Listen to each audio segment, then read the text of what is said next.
Cloud's like, I want to get more of those dresses. It's cool. I'll just stop in real quick. Yeah.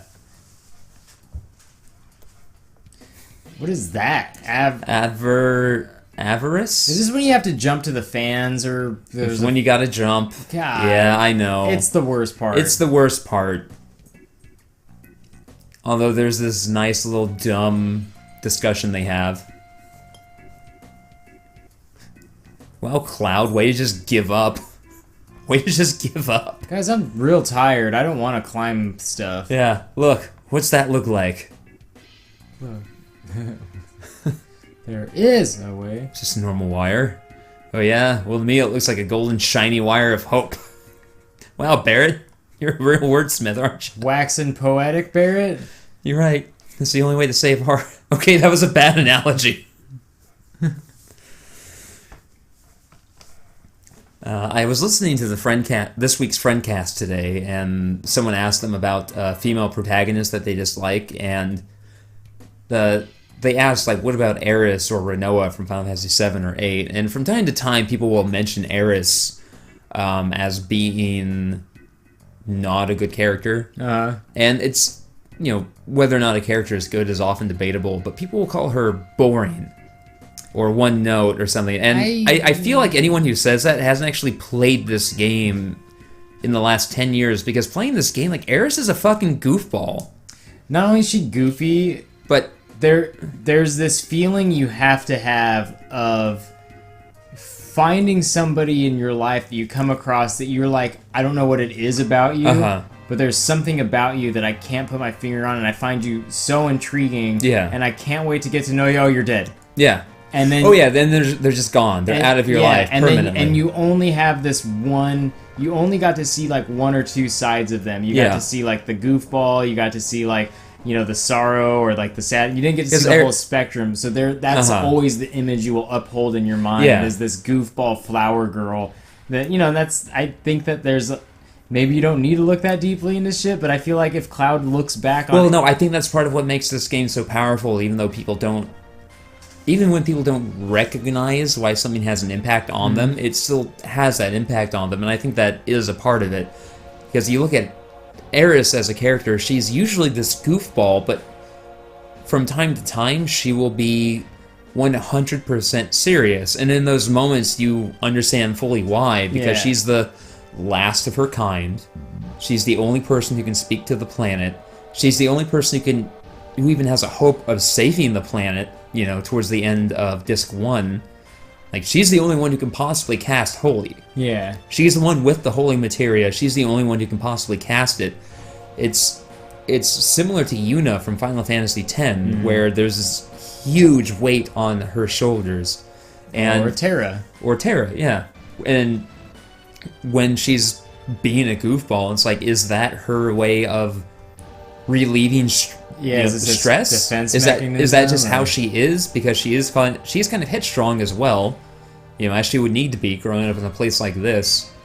Like, and so when people call Aeris a boring character or not a good protagonist, like, have you actually played the game recently? It also makes me think of that part of Citizen Kane you told me where the guy said he saw the girl with the white hair cell. Yeah. And he not a month has gone by in the last 50 years that he hasn't thought of her. And it's like, I like to picture, you know, Cloud will always hold on to this memory of her and from what he remembered, you know, and that's... grow up a bit before you start criticizing Aeris, alright? Like, and have some life experience. I hadn't even thought about that, but I was talking about in one of our... either the first or the second episode about how this game has come to mean much more to me as I've grown older, and I hadn't even thought about that part, about how there are those missed opportunities, let's say, that you accrue them as you grow older. You will never stop accruing those. And in your mind, you'll always torment yourself about what could have been. Hell, when I was primed for that, actually, by one of the commercials for this game, where it's just a shot of Cloud as he's holding Aeris' body in that, you know, the lake before he lets her go, and in the commercial it says real quick, you know, a love that could never be. And as a kid, I understood it literally. Isn't like, oh, okay, you know, they were in love, but And then after I found out she died, obviously it made more sense. Like, okay, they were in love, but she died. That could never be. But the lasting impact of that on a life is not something that had ever occurred to me. In fact, it hadn't occurred to me until just now when you mentioned it. So as I say, every time I play this game, it means more to me. Art school, bitches, this is what this comes from. I can pull out all kinds of deep meaning out of shit. Introspection, motherfucker! Sit down and understand yourself so that you can understand the world around you! You need to get some more education before you talk shit about characters, because, hey, there's something else in there. Maybe it's not for you at this point in your life, but that doesn't mean she's boring or one note. Or maybe that one noteness is important. Yeah. Yeah, maybe that, you know, one noteness, that goofball aspect of her is the face she puts onto the world around her to try and hide the, you know, sorrow or the desperation or the sense of responsibility that she has inside. And then you also sit there and think, wow, you know, I would love to see what she's like when she gets mad or, you know, something, but I'll never get that chance again. And Cloud even, well, we'll get there in a while, I'll mention it briefly. Cloud has that moment when he's first cradling her body and he says Aeris will never again cry or smile or laugh or get angry. Yeah. Fuck, this game. Yeah, this fucking game. You got any more of that rum? Of course I have more of that rum. I'll pour another drink after this episode because it's out in the kitchen. Yeah. Fucking... This episode of CDP Plays is brought to you by Bacardi Oak. Fucking drink it. Drink it and quit bitching. Bacardi, you can't say that. People if Bacardi said that and wanted to pay us to say that, I would not object. Yeah, I mean, I just said it. Yeah. Without any incentive. This moment is weird because Tifa needs to pee, and she's like, "Go on ahead of me." Just watch out for the puddle. Yeah. Also, watch out for the leak when you're below the puddle. But she's telling them to go on ahead, and they don't get it. Also, at one point, she calls Barrett a retard. Ooh. Yeah, I know. Ooh. There are moments. There are moments. You unwoke bitch! From way up the stairs. I love this moment, by the way, because you run up like 60 flights of stairs, and you just... they're starting to comment on them themselves, actually, where they're just getting winded. Quit marginalizing the mentally challenged young woke bitch! You know, you're right. Barrett's mad at Shinra because they made their tower so tall. He's like, look, I didn't become big and bulky and get a gun arm so that I could be quick and agile. Yeah. This is not my character type. Yeah. If I could shoot the building down to me, I would. Yeah. But goddamn, she hasn't called him retarded yet. Here we go. Marlene, would you stop acting like a retard and climb? Oh my god. But what if she means it, like, sincerely, like, as someone who is mentally retarded and climb? But that's still not good. That's not good, Tifa. Yeah. Granted, Tifa would have grown up in, like, the 70s and 80s, so she'd be fine with that. And then these days, she'd be complaining about millennials. That word is, like... People, when I went and visited my mom and everyone, the retard... Does it get used a lot in Idaho? The retard word gets thrown around a whole lot. Does it just get thrown around like a football? Oh my god. Because I don't talk to anyone when I go there. Like, I talk to my family, but that's it. It's so common. It makes me wonder how often I said it before I decided it wasn't cool to say. I know for a fact I said it a lot. Yeah. I don't remember the instances, but I know for a fact that I said it a lot. Yeah, there came a time when I was like, you know what? I realize what I'm saying isn't that cool. Yeah. I'm going to stop saying it. Yeah, like I've said before, you're allowed to make stupid mistakes like that until you're about 25. And then you feel real bad. Yeah. And hey, you know what? It's good to feel bad. You ought to feel bad. Take that time to feel bad. It's a good time. It shows that you're growing. Feel terrible for the person you used to be, but then move the fuck on and don't say... Just don't say it. Don't say it. Yeah. Just think about the stupid things maybe you did in college. They're like, you know, that joke didn't land. I shouldn't have bothered making it. You know, and then move on. Yeah. And don't do it. Just be a better person. And don't try to defend it as like, well, you know, I was young. Just explain it that way, but then be like, but it was a stupid thing. I shouldn't have done it. I shouldn't have said it. And also remember, you're probably the only person that remembers you did it, and so... So maybe get over it. Once you forgive yourself for it, then you'll realize that no one else gives a fuck because the world doesn't center around you. That's life, bitches. Cloud, how did we get inside you like that? I don't know. You're quite spacious. I know. For a skinny, spiky fuck.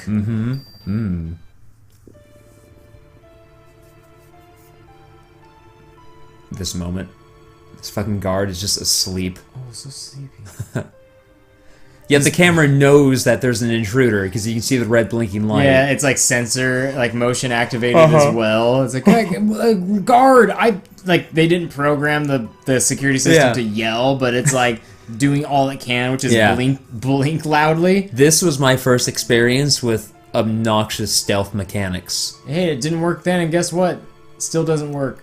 Like, this one isn't so bad when you're not controlling Cloud, because it's just like hit the button as soon as these guys start moving. Yeah. And then they'll move, and even if they're still in the process of turning, as long as you didn't have them move while they were standing still, you're fine. But still, again, as a kid, I had to repeat that section a few times before I finally got it. Stealth in a non-espionage focused game, not a good idea. Not a good idea. And I kept this part in because I love this moment. So on floor 64, there's this whole health room where there's not much going on, but you can invade these lockers to get a bunch of different items. And one of them... How many lockers are there on per row? A few. Most of them are locked, but in one of them you find a megaphone. Is that for Kate Sith? That's for Kate Sith, but guess what? Kate Sith's not in your party. Holding this thing would just take up space. Let's leave it behind. Do you know what it is? The best in the fucking world? It's Kate Sith's final weapon. And you get to collect it right then and there, though, don't you? Or no? No? Yep. When you come back at the end of Disc 2, when you invade when you parachute into Midgar to turn off the reactors, you can take an option. It's a completely optional route you have to take, but you can take that route and get back to Midgar Tower here, come back up to floor 64, go into that locker room, and grab it then. Is that like his lazy shell? Or its lazy shell, whatever Kate Sith is? It's Kate Sith's lazy... It's his final weapon. It's his Ultima weapon.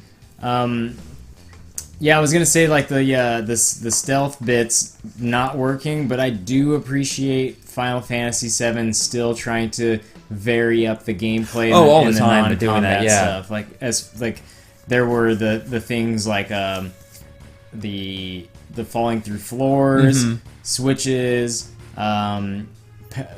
floors that move you automatically, and so for them to just add another thing to be like, that's so Final Fantasy, obviously. It seems like approximately every hour of gameplay in this game gives you another one of those non-combat side adventures. Yep, just split right in half because, well, you had to make the upper and lower bodies different. Also, pieces. You know what's really great? Is how seamless these moments are. Oh, yeah. Of Cloud jumping up towards the camera to grab onto the grating, and then them looking through with the camera over their shoulders, and then cut to the people at the table talking. Like, so cinematic for a fucking Final Fantasy to come after 6 and do this shit. Yeah. And when we say cinematic, I should specify, we're referring... When we say cinematic, we're not just saying like, oh, because it's like a movie. I mean, the nuts and bolts of cinematography, of establishing space and respecting that space so that the viewer knows where everything is and where everyone is in relation to each other and to their surroundings. You know that Cloud, Barret, and Tifa are directly above that table, looking down, because when you switch back to them, you'll see the president facing that way. And when you cut to it here, I don't think it doesn't... Actually, it adheres literally to the 180-degree rule. Like, it's right on the line right now. But that wouldn't even really apply in this situation because they've established the space from one angle, which is so different that when you cut down to the other one, you don't necessarily need to respect it because you know where the president is facing and he's your point of focus. As long as he remains there, you know where everything is in relation. if this was Final Fantasy VI, it would have been a big static overview shot of them, and they would be like behind a wall, and there would be no camera cuts. It would just be blocks of text and like maybe characters laughing once in a while. It would be like that moment when we had the dinner with the Emperor, where we found Kefka in his cell, and it just like pans up to the cell, and he moves around a bit, and then he jumps up onto like, the toilet and laughs, and then it pans back down to us. Like moments that were important but a little boring, now seamless with the gameplay to really draw you in. And it's fucking good. This game's real good. It's really good. Guess who would have thought that Final Fantasy VII is a good game? Like, holy shit. Right back into playing. Like, it never happened. Like, there's that whole, like, if you can show something, like, show it instead of tell it. Or, like, if you can play it instead of showing it. You know, like, if you can uncover something in a game that you can do by actually having agency over the characters, then definitely do that. But sometimes it's better to show you through cutscenes or through dialogue, and this game, I feel like, really gets it. Or at least up to this point, like they did a good job. Yeah. Well, we talked about that briefly in one of the first 5 episodes. I forget which, but basically, what impact did this game have on the proliferation of cutscenes within video games? And the answer is a huge impact. This might be the single reason why cutscenes became the go-to between this and Metal Gear Solid, I think, are the reasons video game cutscenes became the go-to storytelling mechanism for video games for the next 10 to 15 years. I mean, when was there combat last in this playthrough? There hasn't been this whole time. Like, I feel like maybe a little bit. There was a little bit when we invaded the tower and had to get the key. Reno action. Well, that was the last episode. That was that was last episode. When we came into this tower and it cut to it very briefly, but to get the first elevator key, I had to fight a few guards. But other than that, in terms of like required combat, because there is a floor where there are random encounters for some reason, but in terms of required combat, there's been nothing other than those few guards. It's just been you going from moment to moment, and I think I cut in. Did I cut it out? I cut it out entirely, unfortunately, but there's in one floor you have to get a key from the mayor of Midgar, who is mayor in name only, but he's like, oh, okay, you gotta guess the password, and to guess the password, you have to go into the library and find 4 files that are misfiled and get the first letter from each of those. It changes every playthrough, doesn't it? There's something like a dozen different passwords, and it's chosen completely at random when you start the game, and so you can't just guess it. But it's like, okay, this file is file 7, and it's called this, and the 7th letter is one of the letters, and so you unscramble it. This is weird. This is weird. Genova's a weird thing. She has like an eye for a nipple. She's kind of got those nice... She's got those shoulders I like. Yeah. She's a very broad-shouldered bride. Suddenly I turned into Scat Man. Tifa had another one of those emoting moments right there where she just like turns back on her heels. Did you see when they were all zipping down the one miracle like line when the plate was falling? Cloud had giant eyes. Like, did he? Yeah. I didn't see that. Big like whoa eyes. Whoa. Yeah. Barry, your shoulders are so big and strong. I know. Where's the fucking head? The whole thing's stupid. Let's keep going. This thing in here is fucking stupid. Thing's stupid. I'm hungry. Let's go. I'm gonna pee on it. Barrett, don't pee. Okay. I sure hope that tiger thing doesn't want to have sex with Eris. I don't know, maybe. Got the poison materia. That's handy.